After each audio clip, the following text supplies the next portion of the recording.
एक बार की बात है, किसी शहर में एक बड़े से पेड़ पर एक पक्षी रहता था जिसका नाम था सिंधुक।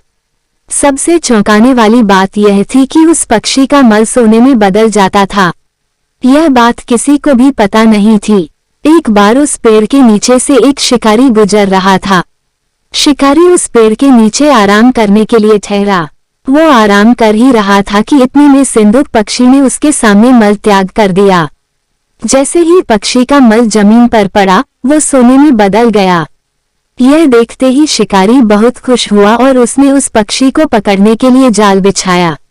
सिंधुक जाल में फंस गया और शिकारी उसे अपने घर ले आया। पिंजरे में बंद सिंधुक को देख शिकारी को चिंता सताने लगी कि अगर राजा को इस बारे में पता चला तो वो न सिर्फ सिंधुक को दरबार में पेश करने को कहेंगे बल्कि मुझे भी सजा देंगे।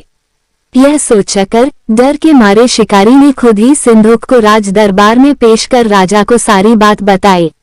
राजा ने आदेश दिया कि सिंधुक को सावधानी से रखा जाए और उसे अच्छे से खाना खिलाया जाए।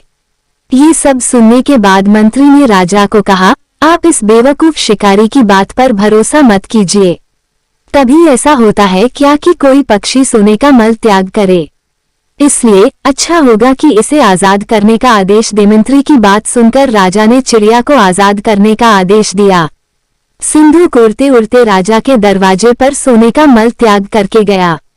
यह देखते ही राजा ने मंत्रियों को उसे पकड़ने का आदेश दिया, लेकिन तब तक वो पक्षी उड़ चुका था।